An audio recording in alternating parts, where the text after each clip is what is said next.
Live mula sa TV5 Media Center Reliance.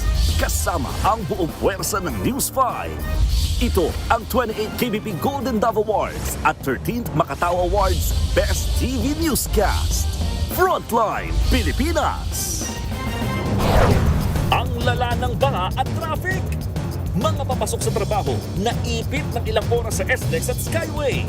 Maraming pasahero napilitan ng maglakad. Ang ugat ng malalang traffic, baha sa Magallanes at Buendia. Ang latest sa sitwasyon sa mga kalsadang yan, sisilipin ng News 5 live. Sa gitna naman ng baha, may nahuling sawa sa Mandaluyong.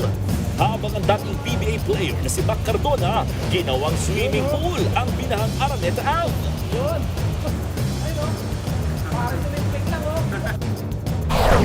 Ulang dala ng habagat, lalakas pa sa susunod na 2 araw. Face-to-face classes bukas sa Metro Manila at mga kalapit probinsya, sinuspindi na ng Malacanang. News 5 Exclusive. 3 taong gulang na bata, maswerteng nasalok ng kanyang tiyahin matapos mahulog mula sa second floor ng kanilang bahay.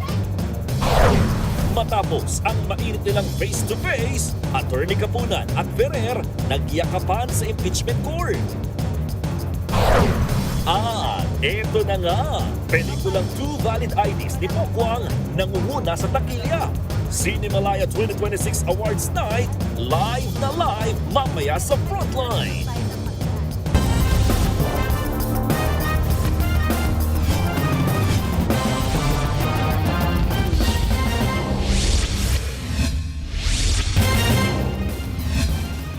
Maulang Lunes, baha at traffic ang perwisyo sa marami nating kapatid.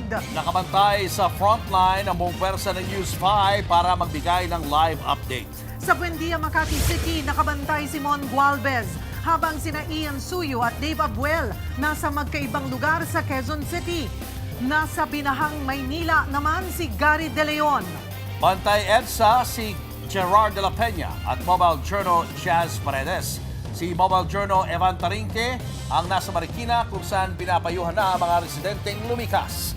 At makakasama rin natin mamaya ng live si weather frontliner Alvin Pura. Binaha ang maraming kalsada sa Metro Manila, bunsod nga ng walang patid na ulang pinalakas ng habagat. Perwisyo ang dala niyan para sa mga motorista at commuter. Live mula sa Hillpuyat Avenue sa Makati City, nasa frontline ng balitang yan si Mon Gualvez. Mon, gaano kalala ang traffic dyan?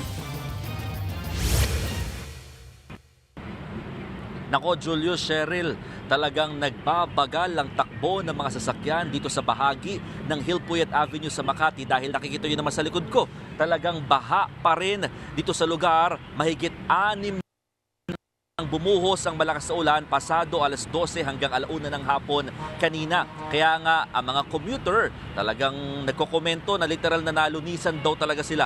No? Dahil nga paano ba naman? Malaking perwisyo at kalbaryo ang kanilang kinakaharap. Hindi lamang ng mga commuter kundi ng mga motorista dahil sa bahang dinulot ng malakas. Tumirik nga ang jeep na sa kahabaan ng Hillpuyat Avenue o Buendia sa Makati ngayong hapon. Hindi kinaya ng jeepney yung lampas gutter na baha. Kaya mga pasahero, no choice kundi isa-isang lumusong na lang sa tubig. Maya-maya, pinilit ng itulak ang jeep sa gilid para hindi na makapagpasikip pa ng traffic.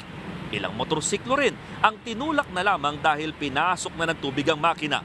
Ang ibang rider nga napilitan ng gumilid sa mabalahaw. Pakinggan natin ang pahayag ng isa sa mga nakapanayam naming mga rider. Taas na masyado ng tubig. Hindi na kaya nga nandito na ako sa gutter eh. Stranded na kami sa, bumaba na nga yung pasahero ko eh. Alam nyo mga kapatid, 2 beses nagbaha sa bahaging ito ng una, pasado alas 9 ng umaga na nagresulta nga sa buhol-buhol na traffic dahil sa mga motoristang ayaw suungin ng baha. Saglit na humupa ang baha nang tumigil din ang ulan. Pero pangalawang beses, bandang sa muling pagbagsak ng malakas na ulan dala ng habagat, nagresulta na naman ng pagbaha. Pero bukod sa mga motorista, pinakakawawa rito ang mga commuter. Lalo na yung mga empleyadong pinauwi ng maaga matapos suspindihin ng pasok. sapatos at tinaas ang mga pantalon para lumusong na sa baha. Ang iba, napilitan ng ipasan, wag lang malubog sa tubig. Ang konduktor nga na si John, nasugatan pa sa paa matapos madulas habang sinusuong daw ang baha sa lugar. Marami naman na lang ang pagtawid sa Center Island. Habang meron din namang nag-aalok ng sakay gamit ang tinatawag na kolong-kolong na nasa 20 hanggang 30 pesos ang singilan kada ulo. Habang may ilang matataas na sasakyang nag-alok naman ng sakay gaya ng 4x4 na ito. Dismayado tuloy ang ilang commuter sa tila wala namang pakinabang ng mga flood control project. Pakinggan natin ang ilan sa mga commuters. Dito po napapatunayan na wala pong nangyayari sa mga flood control project ng mga politicians natin. I know naman na capable ang Philippines in mitigating this flood. Sana sa next na election, alam na natin kung saan pupunta yung vote natin. Sobrang laking abala ng ginagawa. Wala pang yung gobyerno solusyon sa ganito. Napilitan ding bumaba at maglakad na lamang sa gilid ng South Luzon Expressway o SLEX ang ilang pasahero. Loader, naipit kasi sa matinding traffic ang mga sinasakyan nilang pampublikong sasakyan sa northbound lane malapit sa Magallanes. Alas 10 na ng umaga pero halos walang galawan din ang daloy ng traffic sa northbound lane ng ng Skyway. Ang isang netizen, 3 oras ang ibinyahe mula San Pedro Pasay. Bumper to bumper din ng traffic sa mga pa-exit sa NAIA. Sabi ng MMDA, tila nabulunan daw yung mga drainage o daluyan ng tubig dahil sa dami ng ulang bumagsak. Ang isang takip nga ng amin sa May Osmeña Highway, halos bumubulwak na ang tubig. Bukod sa ulan, nakadagdag din daw sa problema yung mga basura na nakukuha sa estero din ng Tripa de Galina na siyang bagsakan ng mga tubig sa lugar. At payo rin ng MMDA sa mga motorista, huwag daw barahan para iwas traffic, lalo kung gutter deep lang naman daw ang baha. Pakinggan natin ang pahayag ng isang opisyal sa MMDA. Advice natin sana sa mga kababayan natin, no? Know your car. Know your car. Know the limits of your car. Kasi kung ikaw naman ay SUV, dapat hindi ka na humihinto sa mga gutter deep lang dahil kayang-kaya na ng kotse mo yan. SUV ka, bus ka, jeep ka, kayang-kaya eh. Julio, Cheryl, sa mga oras na ito, ngayon lang halos humina na yung ulang bumabagsak dito sa bahagi ito. Nakakaranas pa rin ng ambon pero kung sakasakali na hindi na talaga lalakas ang ulan, umaasa ang mga otoridad dito na by 30 to 40 minutes huhupa na yung baha dito sa lugar. Ang problema kasi ngayon, limitado lamang ang mga nasasakyang pampasaherong vehicles, no, ng mga motor, ng mga commuter, lagay ng jeep. Kaya wala silang choice kundi maglakad at suungin itong bahang ito na napaka itim na, pasintabi ho sa mga kumakain. Kaya hindi mo malaman yung pinakanilalakaran mo kung may mga butas ba, dahil may areas dito na biglang lumalalim, no. Gutter deep lang kung titignan yan, pero other portions of this road, talaga hanggang tuhod yung lalim ng tubig. Kaya ang mga commuters talagang kakapa-kapa dito sa kulay itim na bahang ito na meron dito sa bahagi ng Buendia Avenue sa Makati. Ang mga sasakyan talagang mabagal ngayon ang daloy or ang takbo ng mga motorista dahil nga rin sa baha at syempre naiipit din sila dito sa pinaka stop and go, no, or traffic light situation area. So sa ngayon talagang kung titignan namin sa ilang oras na namin pagbabantay dito sa lugar, bumaba ng konting-konti itong baha dito sa bahaging ito ng Buendia, pero talagang pahirapan pa rin sa mga commuters ang ganitong sitwasyon pauwi ng kani-kanilang mga bahay. Julius, Cheryl. Maraming salamat, Mon Gualvez. Grabe rin ang baha sa Quezon City. Kalbaryo yan sa mga residente na kinakailangan pang magbangka para makarating sa kanilang pupuntahan. Live mula sa Quezon City, nasa frontline ng balitang yan, si Ian Suyo. Ian, humupa na ba ang baha dyan kahit papaano?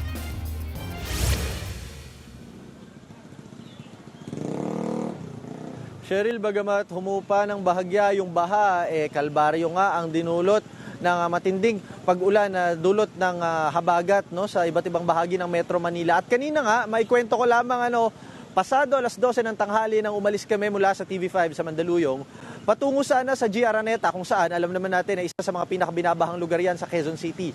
Pero pasado alas 5 at mag-aalas 6 na ng gabi ay nandito pa rin kami, naipit kami dito sa may bahagi ng boundary ng San Juan at Quezon City. Isa lamang to sa mga pinakamatinding naapektuhan nga ng habagat.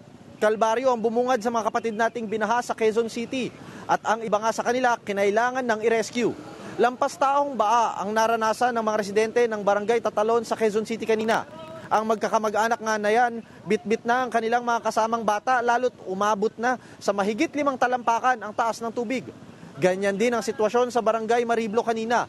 Kinailangan ng gumamit ng bangka para i-rescue ang mga residente. Sa Commonwealth Avenue, paglampas naman ng Philcoa, nagmistula na ring ilog ang kalsada dahil sa malawak na pagbaha. Pati dyan sa bahagi ng Katipunan Avenue, na stranded ang ilang mga motorista. Iilan na lang yung nagkalakas loob na suungin ng baha dahil sa pangambang baka tumirik, lalo na ang kanilang mga motorsiklo. Kita rin ang abot tuhod na baha kanina sa bahagi ng Elliptical Road. Maging kahabaan ng North EDSA patungong Balintawak ay pahirapang makadaan ng ilang sasakyan dahil sa pagbaha. Ang isang bus company nga pansamantalang nagsuspinde ng biyahe dahil sa naging pagtaas ng tubig sa bahagi ng Balintawak kanina. Kalaunan naman ay muli nilang binuksan ang biyahe nang humupa na ang baha. Kaninang tanghali sa Barangay Cruz Naligas, pansamantalang hindi nakadaan ang mga four-wheeled vehicles matapos matumba ang isang puno dahil sa malakas na hangin. Tanging mga motorsiklo lamang ang nakakadaan habang isinasagawa ang clearing operations dyan. Maging dyan sa bahagi ng E. Rodriguez Avenue, magkasamang malakas na buhos ng ulan at hangin ang pumerwisyo sa ilang mga residente. Cheryl, itong nasa likuran ko, makikita ninyo, walang galawan talaga yung mga sasakyan. Oras ng bilang bago makagalaw, makaabante, kahit ilang metro lamang yung ilang mga sasakyan. Tanging mga motorsiklo, actually, yung nakakasingit-singit dito, yan ay patungo sa Kalentong, kung saan nga, ayon dun sa ilang mga rider na nakausap natin kanina, meron pagbaha sa bahagi na yun, patungong Kalentong. Samantalang dito naman, yung mga nais naman dumaan, patungong Quezon City, ayan, boundary kasi to ng San Juan at ng Quezon City halos. Ganyan din ang sitwasyon, yung mga container van, yung mga malalaking sasakyan, hindi na rin makadaan sa mga oras pa rin na ito. Kaya yung ibang mga barangay officials ay nagtutulong-tulong na dito. Sila na yung nagmamando ng daloy ng trapiko. At yung ilan ngang mga nakasakay kanina dito, bumaba na. Makikita nyo, naglalakad na ilan natin mga kapatid. Mas pinili na lamang nilang maglakad patungo sa kanilang uuwian or mga destinasyon dahil matagal. Oras yung binibilang natin dito bago makaabante yung mga sasakyan. Sa ngayon nga, medyo humupa na yung pag-ulan, pero kanina lumakas Pang ilang round na ng malakas na ulan to sa bahaging ito, ng boundary ng San Juan at ng Quezon City. So yan muna ang latest. Balik sa inyo dyan. Cheryl? Maraming salamat, Ian Suyu. Nagkabulbul din ang traffic sa Metro Manila dahil sa magdamag na ulan. Ang ilang motorista tuminig pa ng subukang tumawid ng baha. Narito ang Frontline Report. Maagang bumuhos ang malakas na ulan sa Metro Manila ngayong Lunes. Ang resulta, pagbaha. Hindi tuloy makausad ang mga motorista sa bahaging yan ng Buendia, Makati. Ang ilang rider, umikot na lang kahit baha rin sa dinaanan. Ang mga commuter naman, lumakad na sa Center Island, makaiwas lang sa baha. Pero marami pa ring lumusong na lang, lalo na yung mga papasok ng trabaho. Maging ang bangketa sa Hilpuyat, hindi rin nakaligtas sa baha. Sabi hindi tayo malusot. Sa Chino Roses Avenue, tumirik ang sasakyang yan matapos subukang makatawid sa tunnel. Sa Osmeña, sa gilid lang dumadaan ang mga rider dahil mas mataas ang tubig sa gitnang bahagi ng kalsada. Hindi na makatuloy yung mga sasakyan. Hanggang tuhod na yung lampas tuhod na. Stranded na kami rito sa may Katipunan. Stranded naman ang ilang motorista sa Katipunan Avenue, Quezon City. Abot tuhod na kasi ang baha. Ang mga motorista sa Quezon Avenue, lakas loob na sinuong ang baha. Ganon din ang mga nasa Commonwealth eastbound. Habang sa E. Rodriguez, bukod sa ulan at baha, malakas din ang hangin. Ang dating basketball player na si Mark Cardona, napatalon at naligo na lang sa mataas na baha sa G. Araneta Avenue. Sa Barangay Del Monte, lampas tao na ang tubig. Ang ibang mga residente nagawa na ngang mag-swimming. Sa Mandaluyong City, umabot hanggang tuhod ang baha sa ilang lugar. Sa Barangay Hulo, may natagpuan pang ahas sa ilog. Marikina City. Tumaas din ang tubig sa Marikina. Nag-zero visibility pa nga dahil sa malakas na ulan. Lubog din sa baha ang ilang lugar sa Pasay City. Sa Barangay 183, rumonda na ang barangay para i-check kung may mga residenteng kailangan ng lumikas. Pinasok na kasi ng baha ang ilang bahay. Mag-evacuate po. Binuksan ng barangay ang kanilang gymnasium para sa mga residenteng nais lumikas. Naperwisyo rin ang malakas na buhos na ulan at mabilis na pagbaha ang malaking bahagi ng Maynila. Sa Espanya, gutter deep ang tubig, kaya bumigat ang trapiko. Pahirapan tuloy ang mga commuter sa pagbaba ng mga sasakyan. Sa Ustenga, bumagsak na ang letter U sa block letters ng UST sa Plaza Mayor dahil yan sa baha at nagdaang malakas na ulan. Dahil sa pag-ulan at pagbaha, nagpatupad na ang pamahalaan ng alternative work arrangements sa mga tanggapan ng gobyerno sa Metro Manila at sa 12 pang lalawigan ngayong araw. Nagpatupad din ng alternative learning modes para sa mga klase sa lahat ng antas sa pampubliko at pribadong paaralan. Nagbabalita mula sa Frontline, Faith Tobias, News 5. Na-stuck sa heavy traffic ang maraming motorista sa EDSA dahil po yan sa malakas na ulan. Live mula sa Mandaluyong City, nasa frontline ng balitang yan si Gerard de la Peña. Gerard, maulan pa rin ba dyan? Kumusta ang daloy ng trapiko? Cheryl, sa ngayon di na umuulan dito sa bandang Mandaluyong pero hanggang ngayon ay napaka-traffic pa rin sa bahaging ito ng EDSA. Pero silipin natin yung ibang bahagi rin ng EDSA sa mga oras ito, Cheryl. Northbound ng EDSA mula dyan sa Pasay ay traffic paakyat ng Magallanes Interchange hanggang dito na sa May Ortigas. Sunod naman ay sa Camp Aguinaldo hanggang sa Tuazon. Ang sunod niyan ay doon sa Farmers hanggang sa Aurora Boulevard dahil naman sa stoplight. Sunod ay dyan sa may bandang Baliwag hanggang sa Kamuning. At ang kasunod yan ay mula sa Timog hanggang doon sa Corregidor o lampas na ng SM Annex. Southbound naman, dyan sa bandang Muñoz hanggang bago magbansalangin ay mabigat din ang daloy ng trapiko. May konting traffic sa may intersection ng EDSA Quezon Avenue at meron din konting traffic approaching EDSA Aurora Boulevard.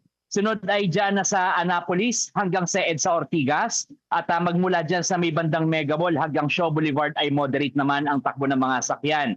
Mula naman Boni hanggang Guadalupe ay medyo matraffic na rin sa mga oras na ito at makalampas ng konti doon sa may tulay ng Guadalupe ay hanggang Magallanes na o bago umakyat na Magallanes Interchange yung bigat ng daloy ng trapiko. Ang kasunod niyan ay medyo masikip din ang daloy ng trapiko dyan sa EDSA TAP at sa EDSA Rojas Boulevard dahil naman sa mga stoplight dyan sa lugar na yan. Ayon sa MMDA, as of 4 p.m. ay ilang bahagi ng EDSA ay binaha, partikular na dyan sa may EDSA North Avenue, dyan sa may northbound ng Bansalangin, EDSA White Plains, Liberty Avenue, East Avenue sa EDSA westbound, at EDSA Ortigas southbound. Kaya naman, maraming mga motorista ang inabot ng siyam-siyam sa daan. Pakinggan natin ang pahayag ng mga nakausap po kanina. Kamusta pong traffic doon sa pinanggalingan nyo? Ganito na. Simula doon Makati siya. May gitsang oras na ako. Paano ang diskarte nyo kung ganyan kasingit? Singit-singit lang. Okay, sige pangalan. Para makauwi lang ng Ayon sa MMDA, baka raw humupa na rin ang baha sa ilang bahagi ng EDSA sa mga oras ito. Pero sadyang bumabagal daw ang takbo ng mga sasakyan dahil sa napakalakas na ulan kanina. Samantala bukas ay magpapatupad ang mga oil company ng taas presyo sa produktong petrolyo. Ayon sa Department of Energy, tataas ng 3 pesos and 80 centavos ang kada litro ng diesel. 2 pesos and 50 centavos naman ang sa gasolina at 5 pesos ang kada litro ng kerosene. Dahil pa rin daw ito sa mabagal na usad ng kasunduan sa pagitan ng US at Iran.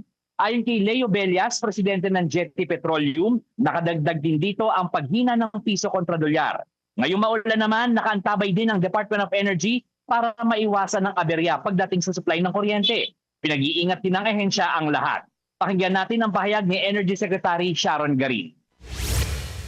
Our agencies and local government partners remain on alert, coordinating our responses and directing assistance to communities that need it. Pag may calamity or any may bagyo man, may typhoon or kung anumang event, our task force on energy resilience is always on standby. Automatic yan na activate sila, and that's with the coordination of all the other agencies, departments.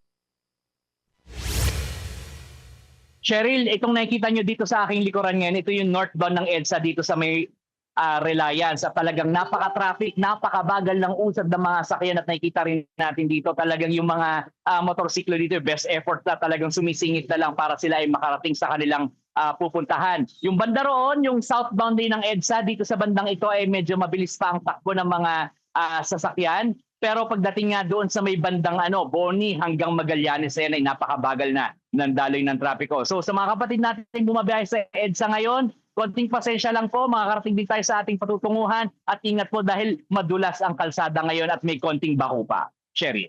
Maraming salamat, Gerard de la Peña. Pansamantalang hindi madaanan ang Magallanes Tunnel dahil sa baha. Live mula sa EDSA Magallanes, nasa frontline na balitang iyan si Mobile Journal Jazz Paredes. Jazz, kumusta ang baha at ang traffic dyan?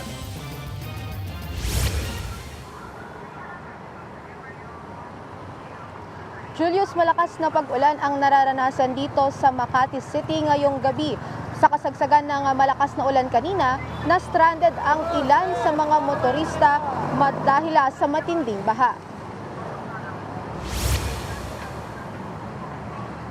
Malakas na ulan na sinabayan ng malakas na hangin, yan ang naranasan dito sa Makati City. Bandang 1:00 ng hapon, mabilis tumaas ang tubig sa Magallanes Tunnel.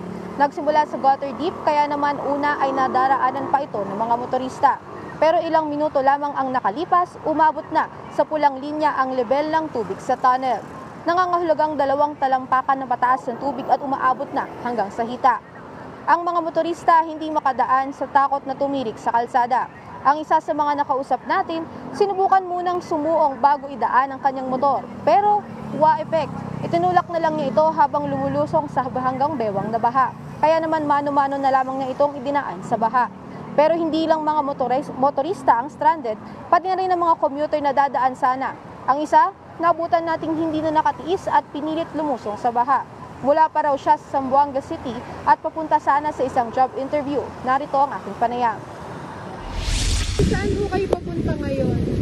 Doon po sa JME Kamuning. Mag-apply po naman doon. Interview naman ng araw.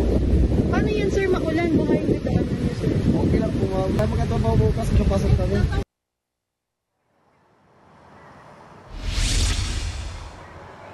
Julius, sa mga oras na ito, nakikita nyo sa aking likuran, itong Magallanes Tunnel, passable na at nakakadaan na ang mga motorista. Hindi na rin mabigat ang daloy ng trapiko dahil wala na rin naipon na tubig baha dito sa Magallanes Tunnel. Kung ikukumpara natin kanina, mas maayos na ang lagay ng panahon, kaya mas maayos na rin nakakadaan ang mga commuter at motorista.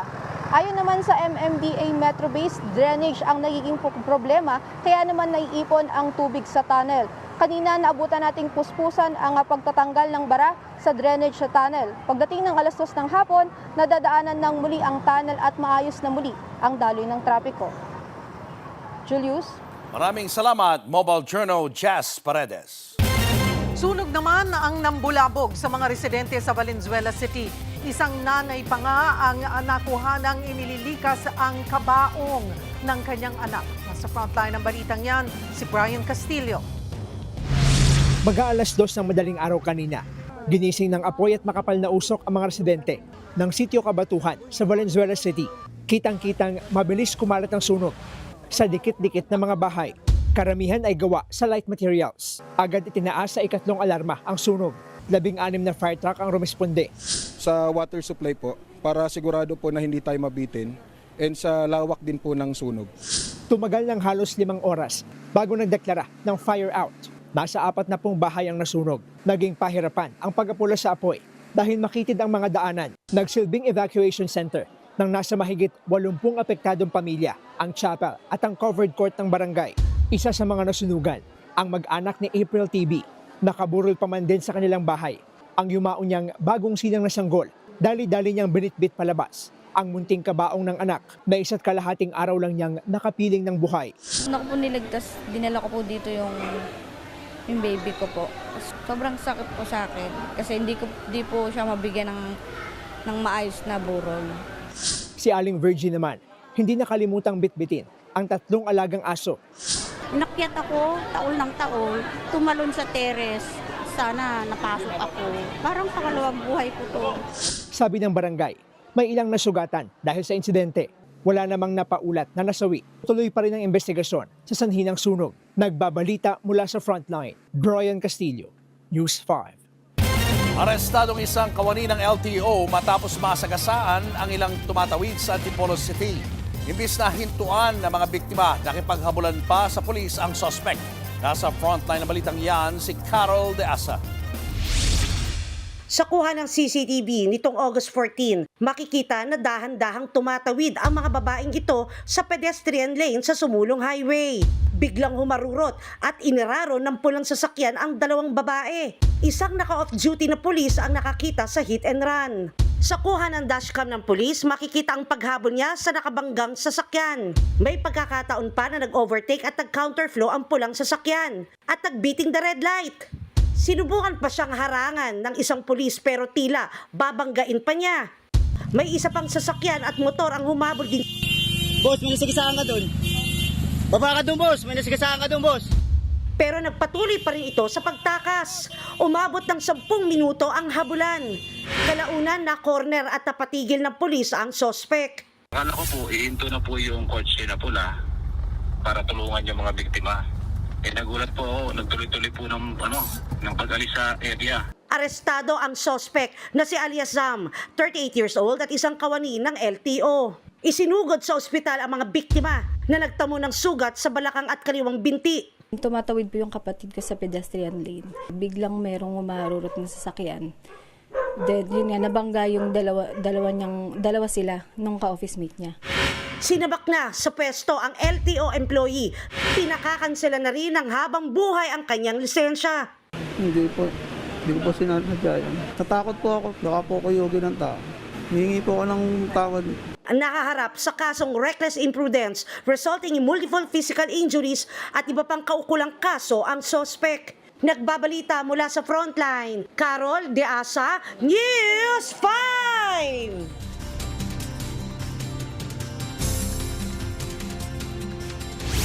Mga kapatid, mas matitinding ulan ang posibleng bumagsak dito sa Luzon at western sections po ng Visayas sa mga susunod pa na araw. Dapat tayong maghanda at ang unang pwede nating gawin ay maging updated sa lagay ng panahon para bigyan tayo ng mas komprehensibong impormasyon kaugnay ng habagat at ng low pressure area. Kasama natin ang ating weather frontliner na si Alvin Pura. Alvin, bago natin puntahan yung maaasahan nating panahon sa mga susunod na araw, abay grabe rin naman talaga yung ulan na naranasan natin sa maghapon.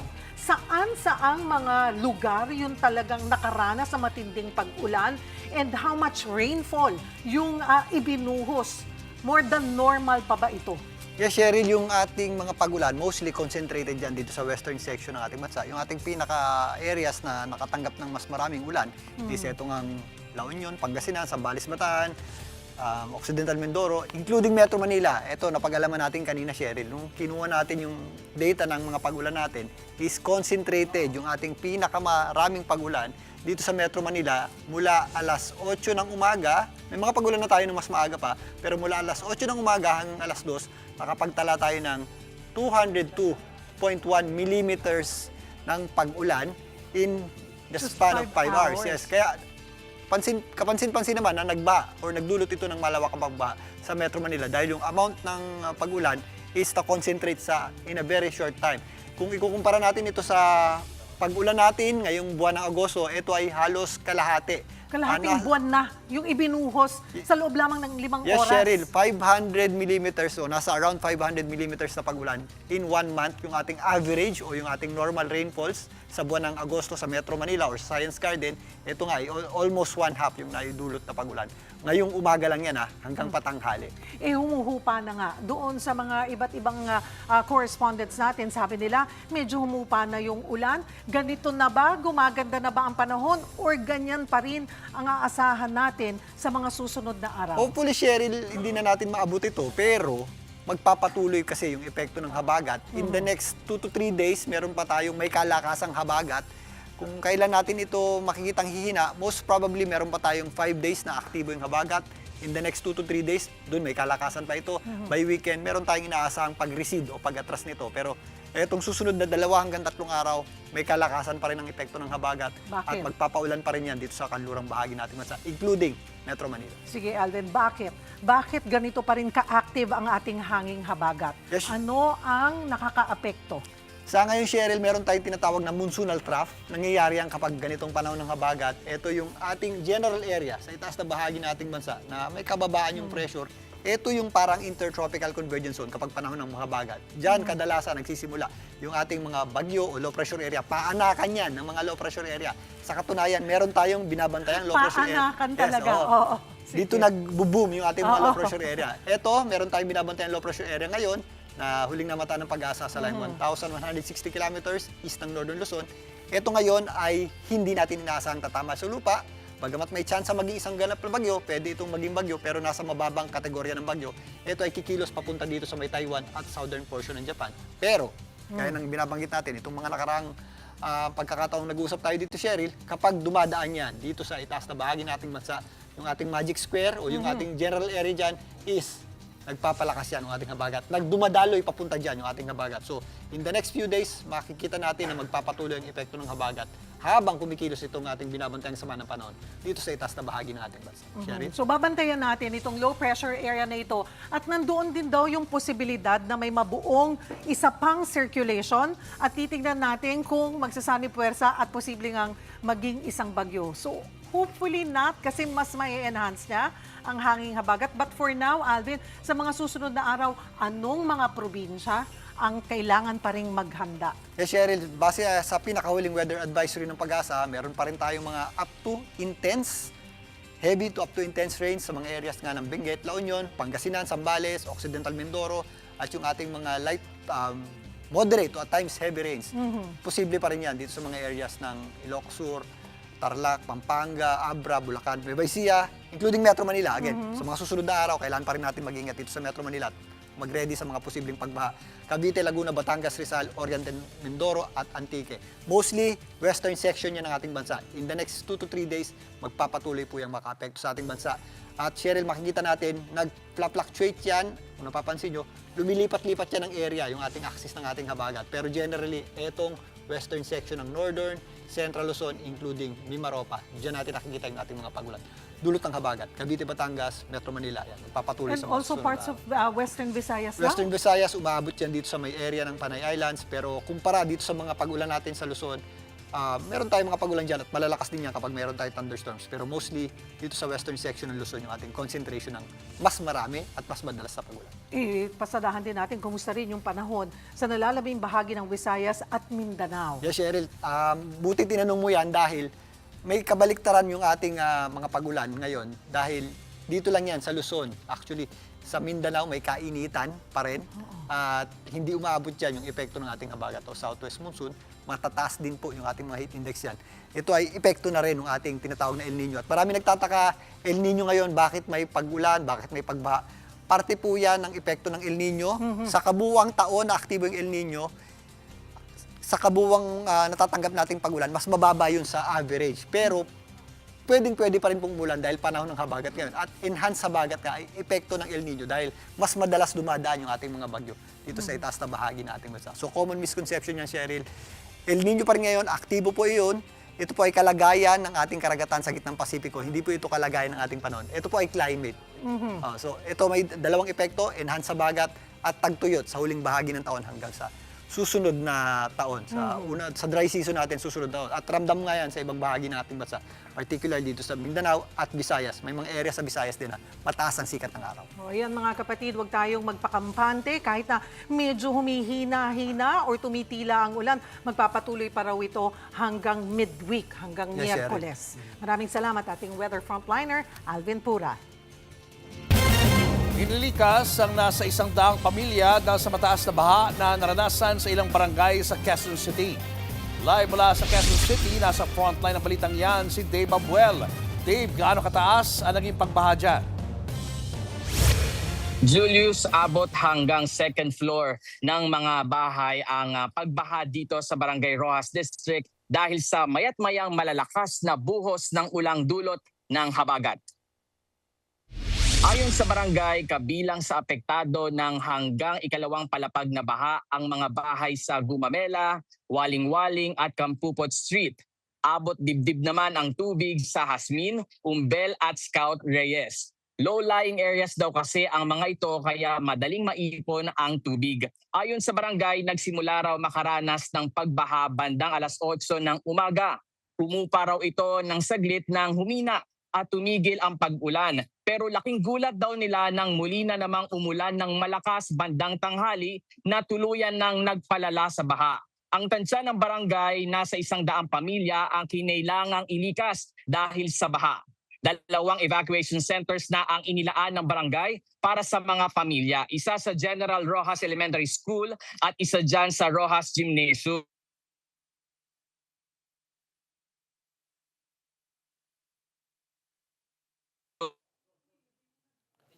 Kung saan inihanda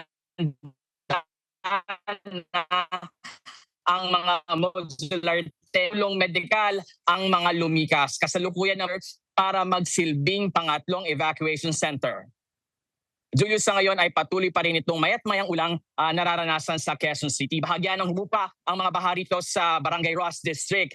Yung kaninang abot second floor na baha ay hanggang bewang na lang ang taas tulad dito sa Kampupot Street kung nasaan tayo ngayon. Kahit na mahina at katamtamang lakas na lang sa mga oras nito ang nararanasang ulan na hindi pa rin nagpapakampante ang mga otoridad na patuloy pa rin sa pag-monitor ng lagay ng panahon at baha dito sa kanilang lugar sa Rojas District. Yan muna ang latest mula rito. Balik sa'yo.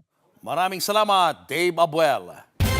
Walang masakyan ang ilang commuter sa Maynila. Stranded ang marami dahil hindi pumasada ang ilang jeep at pahirapan sa pag-book sa mga ride-hailing app. Live mula sa Maynila, nasa frontline ng balitang yan, si Gary De Leon. Gary, anong update dyan? Cheryl, mismo ng ilog na nga ang mga kalsada sa Maynila, partikular dito sa lugar ko, sa Pedro Yula, Taft Avenue, saan maraming pasahero na pauwi na ng mga bahay ang na-stranded. Kanina nga, mga basa sa ulan ang pumasok sa mga trabaho, mga kapatid nating biyahero. Pero ngayon, lumusong sila, wag lang sanang ma-stranded, pero traffic na kabilaan naman. Magmula pa kaninang umaga, ang naranasan rin nila ngayon. Maghapon ng ulan, bukod sa baha, matinding traffic naman, ang naranasan kabilang na ang P.O. Campos Street. Hindi muna bumiyaya ang jeep at nahirapan din sa pag-book ng mga motor taxi at TNBS ang mga biyayarong pauwi. Stranded tuloy sila ngayon. Kabilang na sina Fiona Mercado at Crispin Espero. Narito ang kanilang mga pahayag. Mahirap po. Wala pong masakyan. Kasi pubahan na po sa mga daan. Nag-aantay pa rin po ng bus. Wala pong natanggap. Gawa ng sa may Makati po, banda doon sa may Chinoros, baha po eh. Galing po ako sa may poblasyon. Bali, 1 oras po ako nag-antay doon. Tapos, ngayon lang po nakapunta dito. Bukod dyan, mahaba rin ang pila sa LRT station habang siksikan at tayuan sa mga bus. Kanina nga, nagmisto ng ilog ang mga kalsada sa Espanya, Manila. Kanya-kanyang diskarte ang mga motorista sa pagdaan sa mga bahang kalsada. Ganyan din ang nangyari sa Avenida sa Arpapa, Maynila, mula sa Manugit sa Abad Santos hanggang sa boundary ng Maynila at Caloocan. Kaya ang mga motorista dumidiskarte sa pagdaan sa lugar. Mag-aalas 5 rin kanina, baha pa rin sa Santa Mesa, Manila habang stranded ang mga sasakyan. Sa ngayon, Cheryl, dito sa aking likuran, makikita naman ninyo na bumababa na ang tubig ba, Kasi karamihan ay pag bumuhos ang malakas na ulan, baha agad. Pero pag nawala ang ulan, unti-unti rin siya nagsasubside. Karamihan din ng mga kalsada rito ay may mga natitira pang tubig dahil barado yung mga kalsada. Kaya yun yung karamihang problema rito. Pero sa ibang lugar, dahil wala ng ulan, ay maaaring wala na rin yung baha. Cheryl. Maraming salamat, Gary De Leon. Susunod, ilang residente sa Dinalupian, Bataan, kalabaw na ang sinakyan, makatawid lang ng baha. Sa pool sa video, ang lalaking nagnakaw umano ng kable sa pumping station na pangontra sa baha. At batang nahulog sa ikalawang palapag ng bahay, nasalo ng kanyang tiyahin. Abangan ang lahat ng yan sa pagbabalik ng Frontline Pilipinas.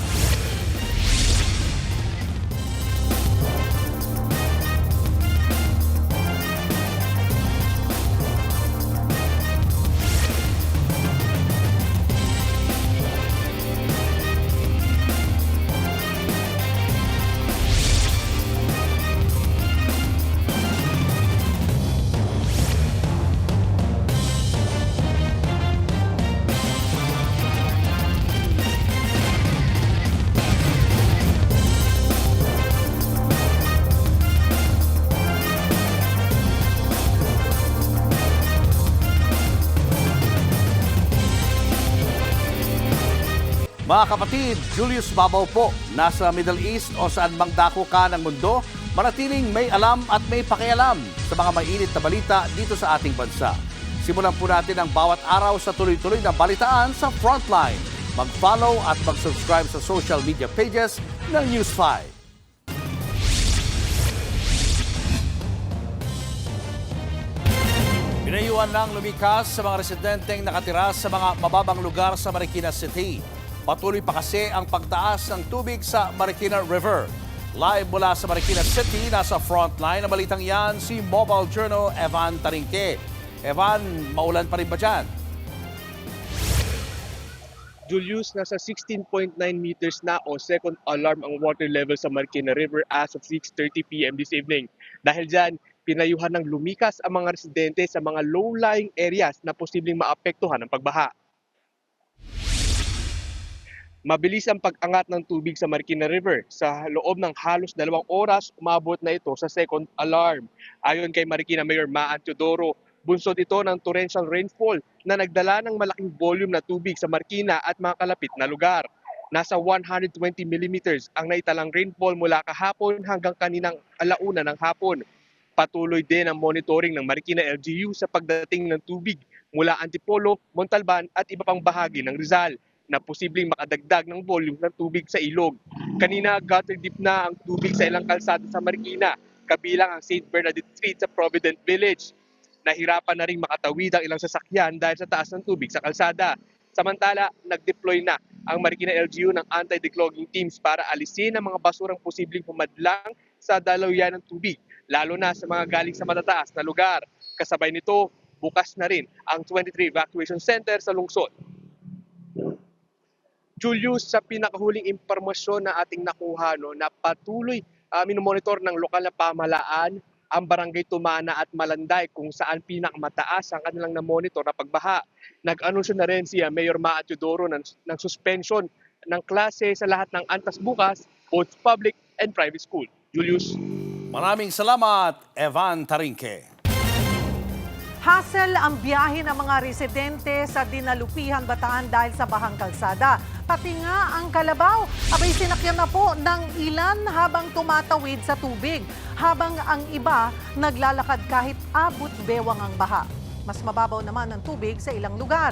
Pero kailangan pa rin lumusong ng mga residente. Dahan-dahan din sa pagmamaneho ang mga driver ng pedicab at tricycle. Bukod sa mga kalsada, hindi rin nakaligtas sa baha ang mga sakahan. Nakadagdag sa pagtaas ng tubig ang umapaw na ilog. Sa Navotas City naman, ninakawan ng mga kable ang isang pumping station na pangontra sana sa baha. Buhay ang nakataya sa mga ganyang flood control facility kaya hindi raw ito palalagpasin ng MMDA. Narito ang Frontline Report. Sa kuha ng CCTV footage na ito sa Navotas Pumping Station, makikita ang nakaputing lalaki na dumaan. Maya-maya pa, umakma itong pabalik na pero hindi itinuloy at tila may dinampot. Makalipas ang ilang segundo, inulit niya na naman ito.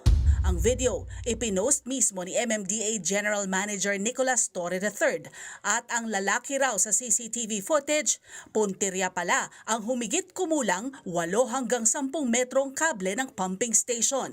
Ikinagalit ni Torre yan. Hindi raw ito simpleng pagnanakaw lang, lalo pat ang kinuha ay infrastrukturang kinakailangan sa tuwing malakas ang ulan at may baha. Iginiit ni Torre na ang ilang pisong kikitain sa nakaw na kable, kapalit ay kaligtasan ng mga tao.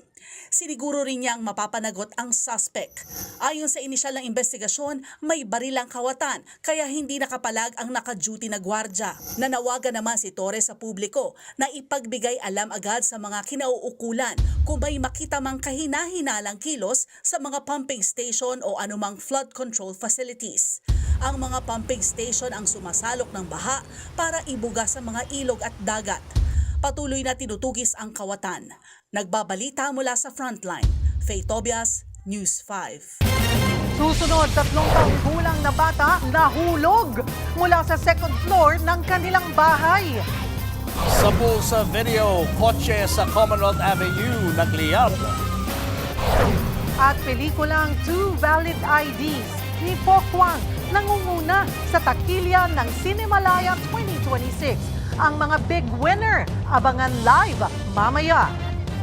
Yan at iba pa sa pagbabalik ng Frontline Pilipinas.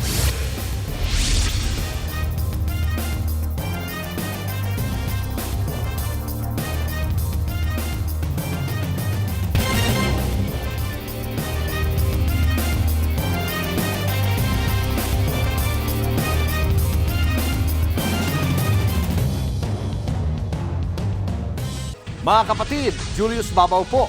Nasa Middle East o sa amang dako ka ng mundo, manatiling may alam at may pakialam sa mga mainit na balita dito sa ating bansa. Simulan po natin ang bawat araw sa tuloy-tuloy na balitaan sa Frontline. Mag-follow at mag-subscribe sa social media pages ng News 5. Nahulog ang isang 3 taong gulang na bata mula sa ikalawang palapag ng kanilang bahay. Sa pool naman sa CCTV nang masalo siya ng kanyang tiyahin. Ania sa Frontline sa balita si Bril Montalvo ng News 5 Mindanao. Sa kuha ng CCTV, makikita ang isang babae na tila binubuksan ng isang pintuan sa iskinitang ito sa Davao City. Hindi niya ito nabuksan kaya umalis na lang siya. Nang biglang may nahulog na bata mula sa itaas. Buti na lang at nasalo ito ng babae. Pamangkin pala niya ang 3 taong gulang na bata na nahulog mula sa ikalawang palapag ng kanilang bahay. Pinuntahan ng News 5 ang lugar. Eksklusibo namin nakapanayam ang babae sa viral video. Kwento niya, kakagising lang niya noon nang mangyari ang insidente. Papunta sana ako ng CR para umihi. Tapos, nakalak yung pintuan ng CR. Lumabas na lang ako ulit. Paglabas ko, napansin ko ang bata na kumakanta, kaya napatingin ako sa kanya. Pagtingin ko sa kanya, doon na naslide ang kanyang paa. Ika-4 na umanong nahulog dito sa kanilang hagdanan ang bata na mayroong 12 baitang, kaya ang ginawa ng kanyang ina ngayon ay nilagyan na niya ng harang ang kanilang bahay para hindi na maulit ang disgrasya. Naisugod pa ang bata sa ospital noon dahil sa mga bali sa katawan. Laking pasalamat naman ang kanyang ina na hindi na paano ngayon ang anak. Hindi raw nila napansing lumabas ang bata sa kanilang kwarto. Nagtanaw ni siya TV. Nanonood lang siya ng TV sa kwarto katabi ang kanyang papa na natutulog. Tapos hindi namin namalaya na bumaba na pala siya. Sumigaw yung kapatid ko na nahulog na ang bata. Natulala na lang kami sa takot at nerbiyos. Mas hihigpitan pa raw ng mga magulang ang pagbabantay sa kanilang anak para hindi na maulit ang aksidente. Nagbabalita mula sa Frontline, Bril Montalvo, News 5, Mindanao. Biglang nagliyab ang isang sasakyan sa Quezon City. Kita pa sa video habang nasusunog ang isang kotse kagabi. Malapit yan sa ginagawang MRT-7 sa Commonwealth Avenue. Ayon sa driver, umusok na lang daw bigla ang minamanehong sasakyan hanggang sa tuluyan itong kumapoy. Naapula din naman agad ito. Wala naman nasaktan o nasawi sa insidente. Susunod, baha sa kahabaan ng Espanya sa Maynila. Gaano na kataas ngayong gabi? Alamin mamaya live. Dami ng medalya ng military reservist at dating kongresistang si Mikey Romero kinwestiyon ng ilang retiradong general. At update sa mga binahang kalsada, ihatid live. Tutok lang mga kapatid, magbabalik pa ang Frontline Pilipinas.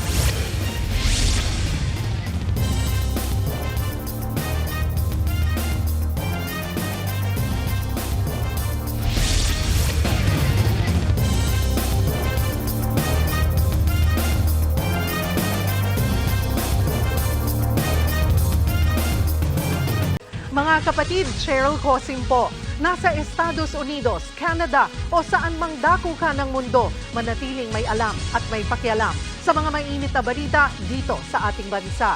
Simulan natin ang bawat araw sa tuloy-tuloy na balitaan sa Frontline. Mag-follow at mag-subscribe sa social media pages ng News 5.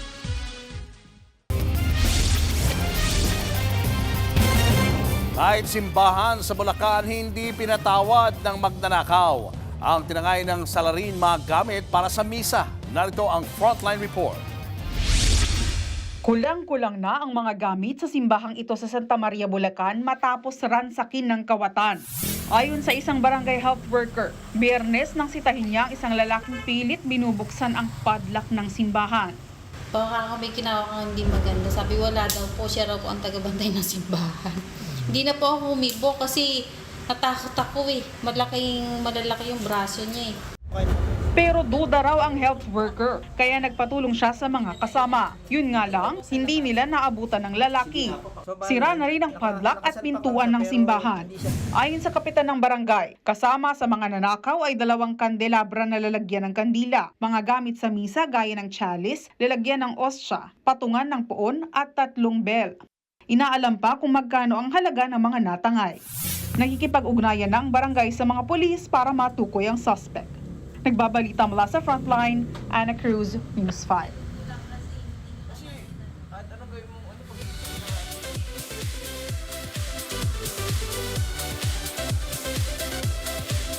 At mga kapatid, awarding na nga ng Cinemalaya 22. Live mula sa Mandaluyong, balikan natin si News 5 Entertainment Correspondent Von Belenario. Von.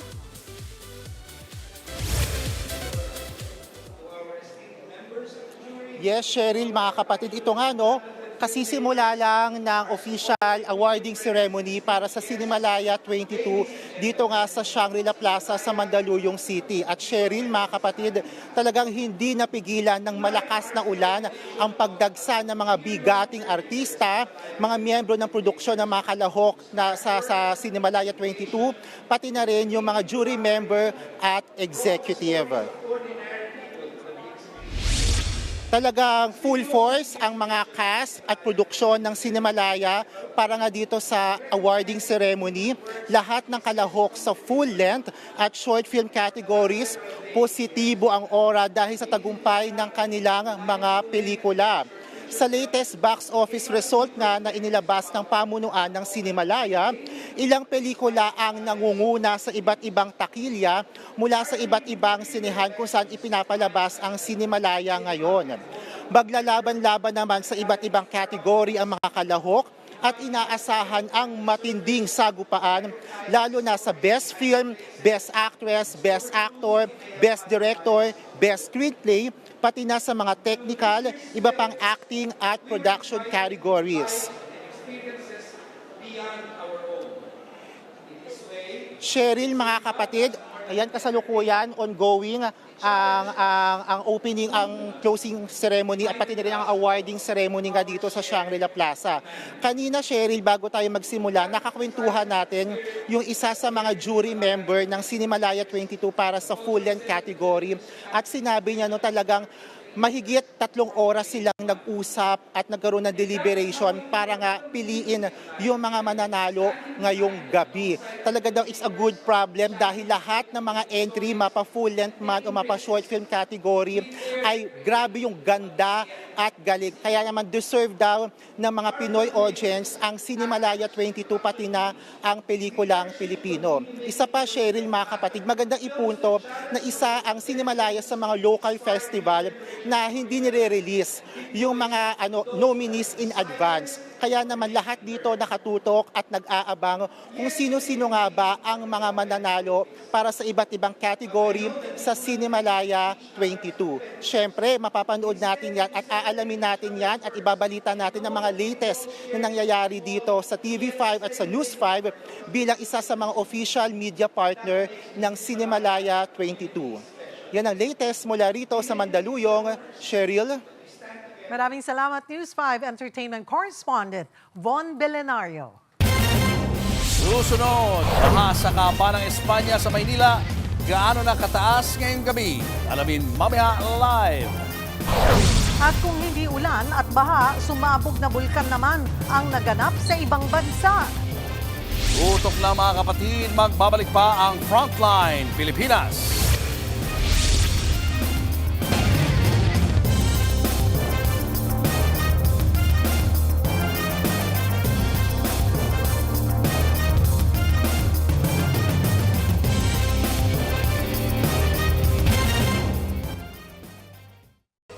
Mga kapatid, Cheryl Cosing po. Nasa Estados Unidos, Canada o saan man dako ka ng mundo, manatiling may alam at may pakialam sa mga maiinit na balita dito sa ating bansa. Simulan natin ang bawat araw sa tuloy-tuloy na balitaan sa Frontline. Mag-follow at mag-subscribe sa social media pages ng News 5. Pinasok na ng baha ang ilang establishmento sa Espanya, Maynila dahil sa malakas na ulan. Ang ilang commuter nga sumakay na ng bangka. Live mula sa Espanya, nasa frontline ng balitang yan, si Mobile Journal Yeda Pascual. Yeda, gaano kataas pa ang baha riyan? Cheryl, halos 7 oras nang abot tuhod ang baha dito sa kahabaan sa Espanya, sa Manila. Ang mga stranded commuters, kanya-kanyang paraan na para lumusong sa baha. Istulang ilog ng Espanya Boulevard dahil sa mataas at palawak na baha. Kanina ang alas 12 ng tanghali, agad nang nagsuspende ng pasok all levels sa public at private schools ang lungsod ng Maynila. Ang mga estudyanteng nakapasok na problema sa kung paano sila makakasakay at makakauwi. Ang University of Santo Tomas pinasok na rin ang baha. Maging ang ilang mga gusali sa paligid ng Espanya. Kaya maraming commuters ang na-stranded at napilitang lumusong sa baha. Ang ilan naman ay sumakay na sa bangka. At iba, sumakay na sa nagtitak na bedcam.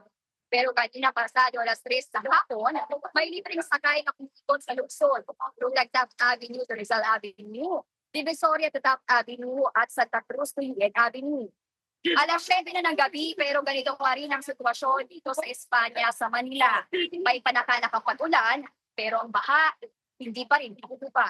Perin. Salamat Mobile Journal Yeda Pascual. Kung hindi maulan, may sumabog na bulkan sa ibang bansa. Sa Indonesia, kita ang pagputok ng Mount Anak Krakatau. 8 beses itong nagbuga ng makapal na abo. Wala naman nasaktan habang patuloy itong minomonitor. Baha naman ang namerwisyo sa South Korea. Halos wala nang bumiyahe dahil nagmistulang rumaragas ang ilog ang mga kalsada. 100 residente ang inilikas. Isa ang namatay sa landslide habang 3 ang sugatan. Literal namang rumagasa ang ilog sa Hilo, Hawaii sa Amerika. Ayon sa ilang report, umapaw na ang tubig sa ilang bahagi ng ilog. Madulas ang kalsada at meron na raw isang namatay nang madisgrasya sa kasagsagan ng ulan. Bukod sa baha, problema rin ang brownout sa Hawaii.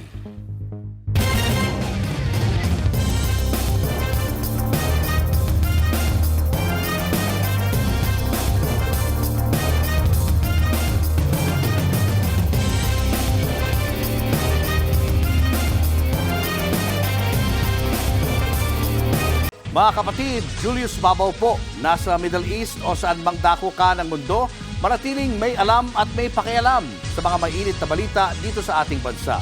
Simulan po natin ang bawat araw sa tuloy-tuloy na balitaan sa Frontline. Mag-follow at mag-subscribe sa social media pages ng News 5.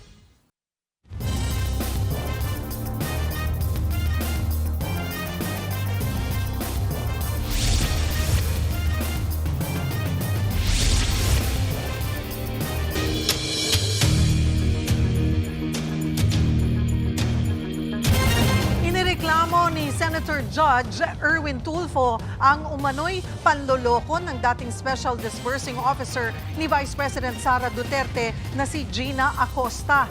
Si Acosta kasi na itinuturing na hostile witness, tila hirap umintindi at magsalita ng Tagalog sa impeachment trial. Nasa frontline ng balitang yan, si Mobile Journal Meremon Reyes.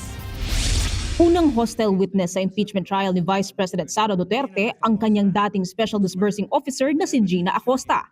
Dahil hostile witness siya, allowed ang leading questions. Yun nga lang, hirap daw magtagalog si Acosta. Umabot pa sa puntong nagbalak kumuha ng interpreter para sa kanya. Pero hindi nakapagtimpi kay Acosta si Senator Judge Erwin Tulfo. Hindi ko po maintindihan bakit parang dito hirap na hirap po siya magtagalog when in fact sa Congress po nung November, Tagalog naman po ang sagot niya. Binasa pa nga ni Tulfo ang transcript ng mga sinabi noon ni Acosta sa pagdinig ng Kamara. Puro Tagalog, Mr. President. What is this? I mean, mabuti po sana pati yung discretionary, and she's a government official, she doesn't know what discretionary means is. I mean, what it means. Dito po, puro sumasagot naman po siya. English, Tagalog. Yes po. Are you aware? Opo. Mr. President, tama na po itong panluloko sa atin.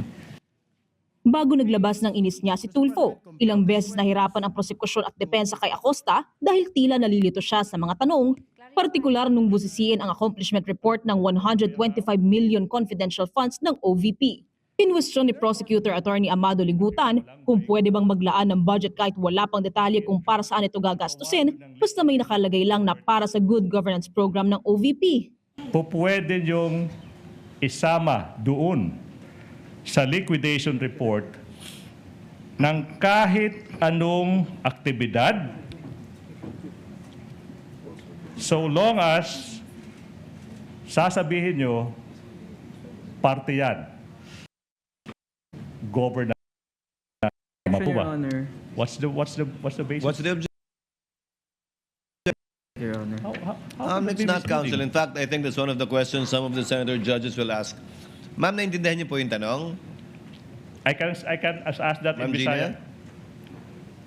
Ma'am Gina, naintindihan niyo po yung tanong?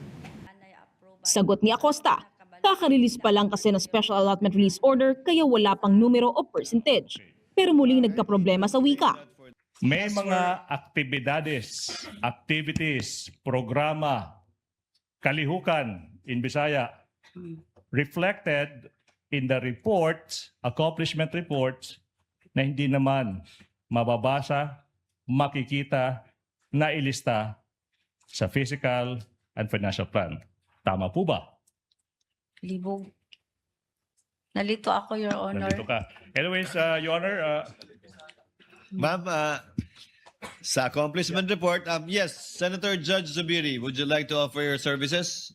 Yes, actually, not the services to interpret, but it's possible that Attorney Ligutan could ask the question in Bisaya.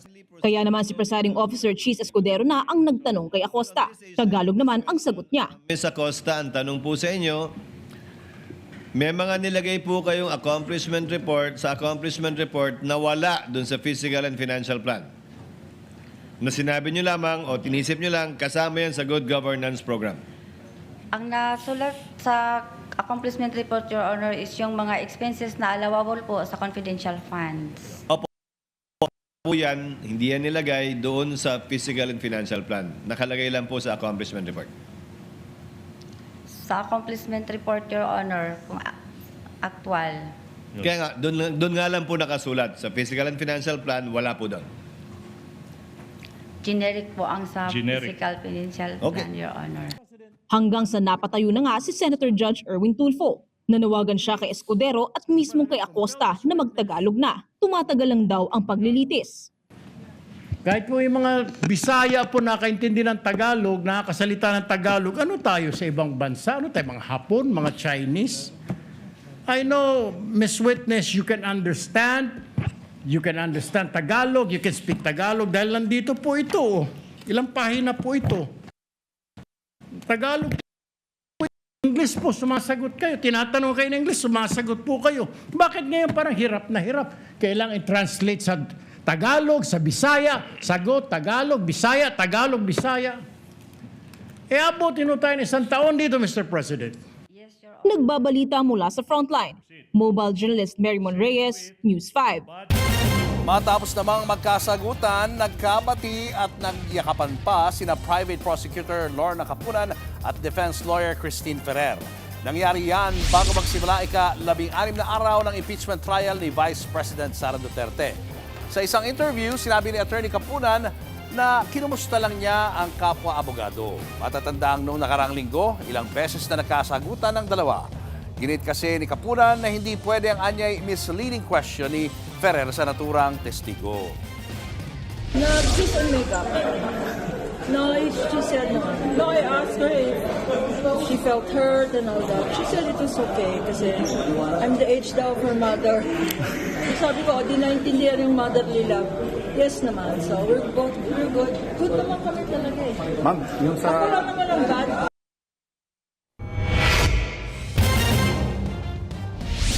Samantala, kapapasok lang pong balita ng dahil sa ulan at bang dulot ng habagat, kinansela na bukas ang impeachment trial laban kay Vice President Sara Duterte.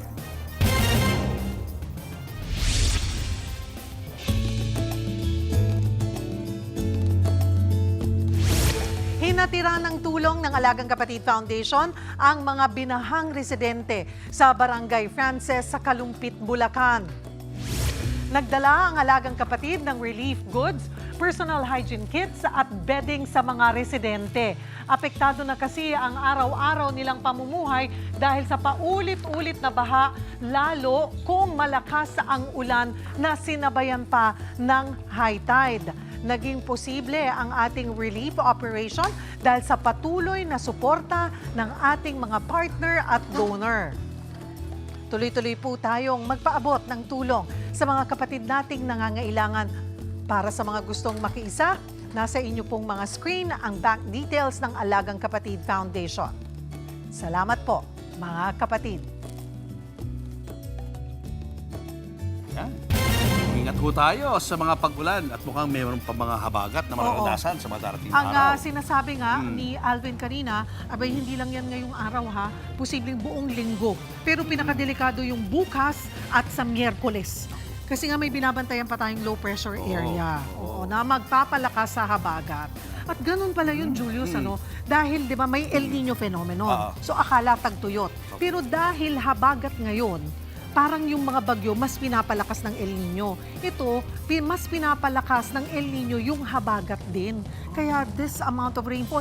At saka yung sinabi, di ba, ni GM Nicolas Torre ng MMDA, yung amount of rainfall po pala mga kapatid na naranasan natin sa loob lamang ng 5 oras, umabot ng mahigit 200 millimeters of rain. Abay, mas malala daw yan during Ondoy. Though yung sa Ondoy, 24 hours kasi na tuloy-tuloy.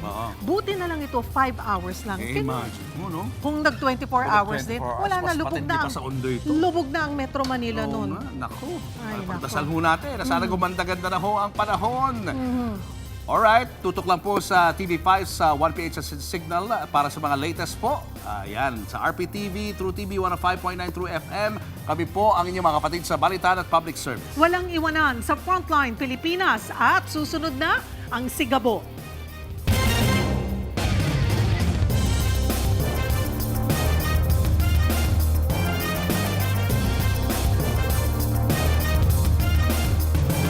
Mga kapatid, Cheryl Cosim po. Nasa Estados Unidos, Canada o saan mang dako ka ng mundo, manatiling may alam at may pakialam sa mga mainit na balita dito sa ating bansa. Simulan natin ang bawat araw sa tuloy-tuloy na balitaan sa Frontline. Mag-follow at mag-subscribe sa social media pages ng News 5.